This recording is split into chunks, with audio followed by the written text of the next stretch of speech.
This is a 2017 Volvo XC90. The XC90 is a mid-size luxury SUV manufactured and marketed by Volvo Cars since 2002, and now in its second generation.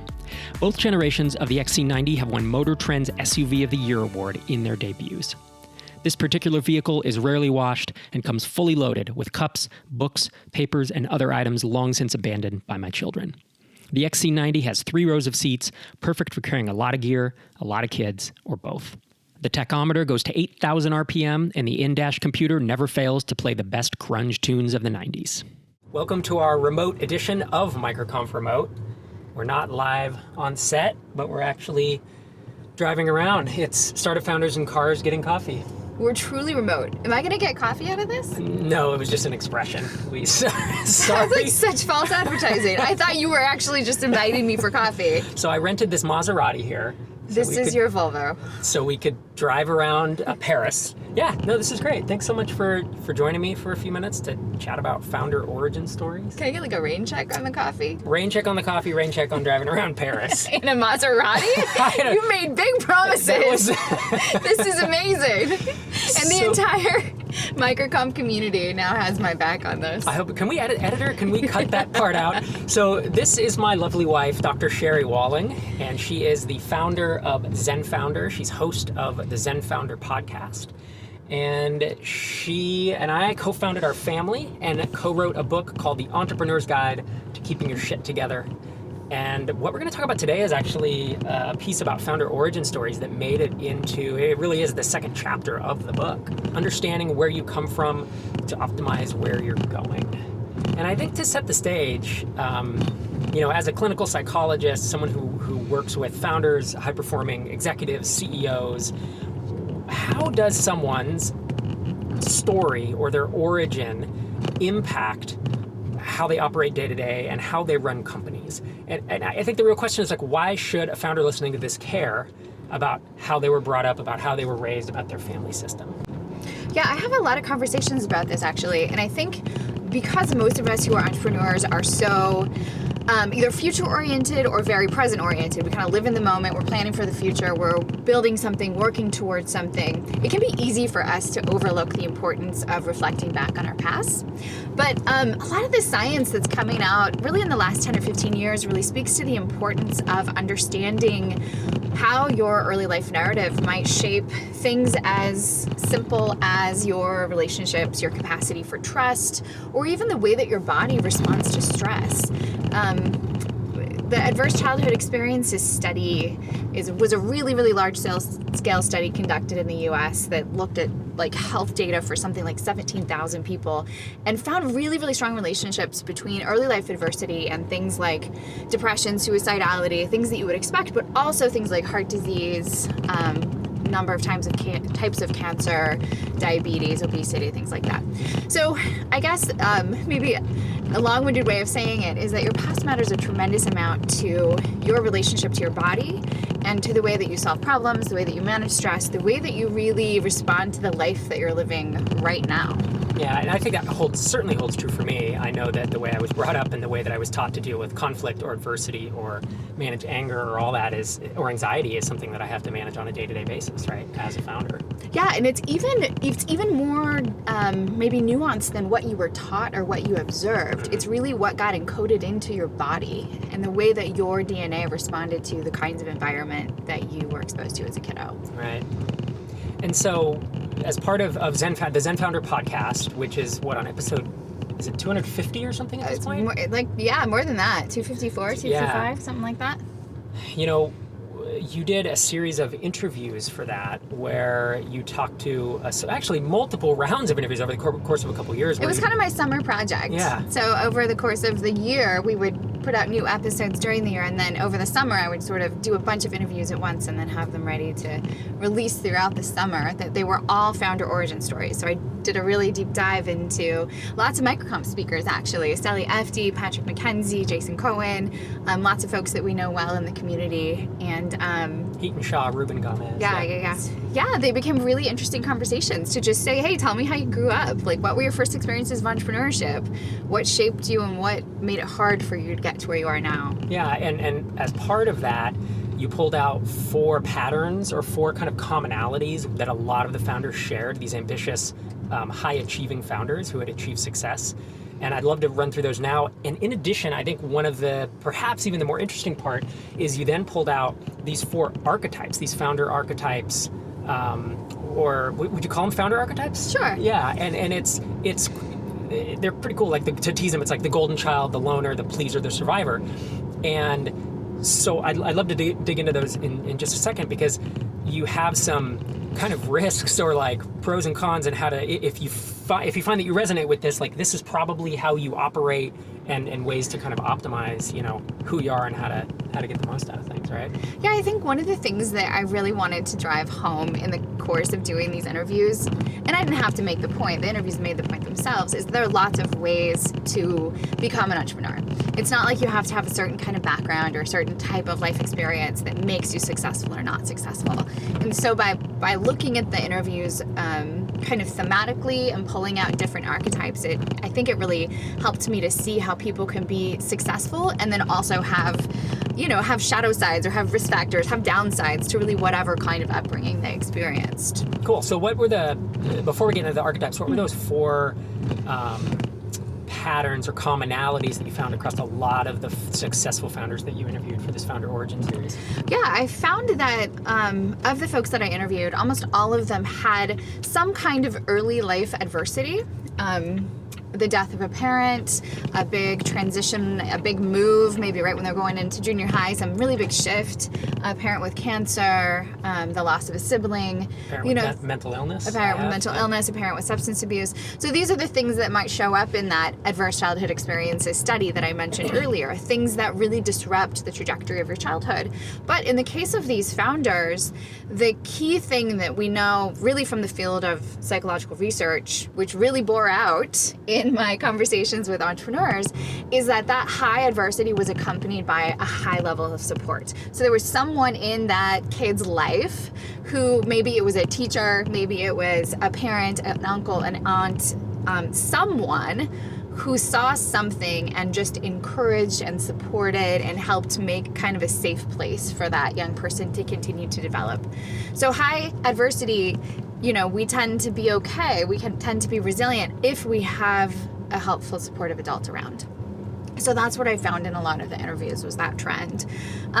So high adversity, but high support. Right, that combination had to exist together. And I definitely found, totally true to the entrepreneurial story, is that people just had an inherent need to blaze a trail. Like, these were kids these founders were children who weren't necessarily super content to just roll with the rules as they were presented to them. They were people who were either trying to break the rules in sometimes like a pretty problematic way. Dan Martell tells some stories about breaking rules that got him in big trouble. But they were just people who weren't super content with the status quo and wanted to, go off trail a little bit. Yep. And that pattern persisted really began when they were young children. The third is that these were folks who were self-taught and self-led, like Patrick McKenzie. I love the story about him. He really was interested in coding. He loved video games. He wanted to write video games and make video games, but he didn't have a computer. So he went to the library and checked out library books about coding and started writing out code by hand. So he learned to code from books and then would just do the mental exercise of coding, of compiling it, of writing it by longhand, right? Yeah. So that's a unique trait, and that's kind of the entrepreneurial secret sauce, is somebody who can get themselves going, is self-motivated, and is going to teach themselves. Yeah, I actually did that as well, although I had a computer, but when my brother was coding, I would write it out on binder paper. I know, it's like...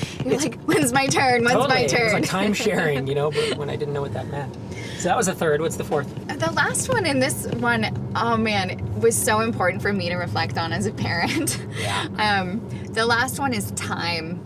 All of the entrepreneurs that I talked to, or the vast majority of them had extended periods of time to tinker. So my favorite example of this is Heaton Shaw. His dad was a physician, he'd take him to the hospital in the evenings when he was doing paperwork or whatever, and he'd basically hand him a screwdriver and let him loose in the like IT room, like with all of the machines, and just be like, hey, entertain yourself, essentially. So Heaton had all of this time to just, frankly, like probably take apart computers and look at circuits and just problem solve. And I think the thing that, is so dangerous for us maybe in our era of parenting is that a lot of kids that I know are really, really structured. Their days are really full, and they don't have this expansive time to just kind of mess around in the basement and tinker and write code by hand or listen to their own imaginations. So I thought that was a really important take home about that road to entrepreneurship involves time to just sort of mess around and tinker. The first is the golden child, second is the loner, and then there's the pleaser and the survivor. You want to maybe talk through the golden child, being mindful of time, as our time is running short, but talk through that and like, I don't know what you have, advantages, disadvantages, things to watch out for, whatever it is you want to add context to just what the golden child kind of archetype is. Yeah, so archetypes take a little bit more time to explain, but I'll do my best. So as you're hearing this, realize you're hearing this very sort of redacted version of this, so forgive me if it feels overgeneralized. There's a full book chapter 2. It's like $4 on Kindle. The Entrepreneur's Guide to Keeping Your Shit Together, chapter 2, is basically the expanded version of this, if you want to dig in deeper. So, in the course of these interviews, I realized that a lot of people come to entrepreneurship and in different ways. So one way is this sort of golden child upbringing experience. And this is like probably what all of us strive to provide our kids as parents. Lots of support, lots of stability, lots of capacity to go deep in your own interests. Like, these are the parents that are out on the soccer field, like just cheering you on, bringing the snacks, like all invested in you. And I think this, again, highly supportive, very enthusiastic, lots of resources. And this is great for people in their entrepreneurial journey because they really, I think, develop this deep sense of confidence, this deep sense that what they think, how they see the world, that matters, and that it's something that's worth sharing or that people will generally be responsive to when they share it. So that's one of the best, assets if you're going into this sort of life of entrepreneurship, which can be pretty hard, is that, you have this great foundation of support and belief in yourself. The downside of this is that sometimes people just have very limited experience with failure. I mean, you think of the it kid, the student council president, or the high school quarterback, or the head of the cheerleading squad. These are kids who really have a lot of support, maybe a lot of coddling even, and they just haven't had to fight super hard, which can be a downside when you're an entrepreneur and you have things that don't work well that you have to sort through. Right. And how about the second? Is the loner? Yeah, the loner is maybe the kid who's in the library handwriting code. This is someone whose way of seeing the world or their interests didn't necessarily align with an obvious peer group, maybe when they're teenagers. And so much of the development of who they became and what they cared about happened within their own autonomous time. Okay, there's someone in the middle of the road taking a picture of a bald eagle in a tree. So that's Minnesota moment for you right now. See if the camera catches, and there is a bald eagle in the tree. Yeah. Okay, so the loner, in some ways this is a great advantage because you're used to hearing your own voice. You're used to cultivating your own ideas. You spend a lot of time in your own head in a way that I think can really yield a lot of ingenuity and, again, a sense of confidence and a way of just knowing yourself well and trusting your own creative process. But of course, this is a downside because as much as we like to think that we can be successful in a vacuum, networking and our relationships and our connections are incredibly important no matter what we're doing as entrepreneurs. So the downside potentially of the loner is that those early life skills in terms of how to really connect with other people, how to really build a network and a bunch of different relationships may not be as intact or as well practiced. It could be helpful. And this is the one that resonates the most with me, with my upbringing, because we lived out in the middle of nowhere. We had books and computers and with no internet because it was the 80s when I was growing up. And I thought that my whole deal when I first started doing software, right, doing products, was like, I'm going to do it all on my own. I don't have to answer to anyone. It was the micro, it was solo. It was all about being a single all by founder. myself. No network. I didn't build that. And then eventually I realized, I was just never taught that skill. And I've learned that over the past 15 years, but it was a detriment to me at the start, for sure. How about the third? Yeah, the third, I call the pleaser. And this is the kiddo who's growing up in a context where maybe they have a pretty hard driving parent, a parent that wants them, to be that high school star athlete, but they're really more of a chess playing kind of kid. This is where, you think of like the person who's kind of trying to overcompensate for that parent who pushed them really hard, who maybe they felt like they were just never successful enough. And I think this is, in some ways, it's a tough upbringing, but in some ways it really helps you develop these skills of learning to read what people need. Like, this is a great customer skill, right? You're learning what your customers need and how to respond in ways that really fit their needs. This is the kind of entrepreneur who will over-deliver, who's somebody who really kind of understands the emotional context of what people will pay for and what they want and what they need. But this is not necessarily someone who is able to set good boundaries for themselves, for their family, or for their business. This might be the person who's always like, yes, yes, yes, but then drives themselves into the ground because they're not actually thinking about what's most important for them or for the growth and well-being of their business. They're other-oriented in a way that's both helpful and problematic. The survivor is the last archetype that I came across, and this is the kiddo who really dealt with a lot of maybe aggression, violence, instability, chaos in their early life experience. And this is somebody who has potentially lots of street smarts, who really knows how to get what they need and provide for themselves, even in really, really sort of difficult situations. So great entrepreneurial skill, and like this is the person who doesn't give up. They don't give up. They're a fighter. They're a strong sort of mental game. But this can be problematic in the sense that this kind of upbringing tends to either lead to a path where people are pretty shut down emotionally, like they're just kind of machines, or they're pretty reactive emotionally. They may experience a lot of anger or not necessarily have had calming experiences that help their body regulate well when they're under a lot of stress or distress. So again, really hard driving, forceful, powerful, but maybe not always know how to wield that power in helpful, positive, productive ways. The bottom line is that no matter what upbringing you have, there are strengths and there are liabilities in that. So it's worth the time to just do a little bit of exploration around what you're coming to this point in your life with. What are the lessons that your upbringing taught you? What are the things that it maybe didn't teach you so well that you might need to supplement?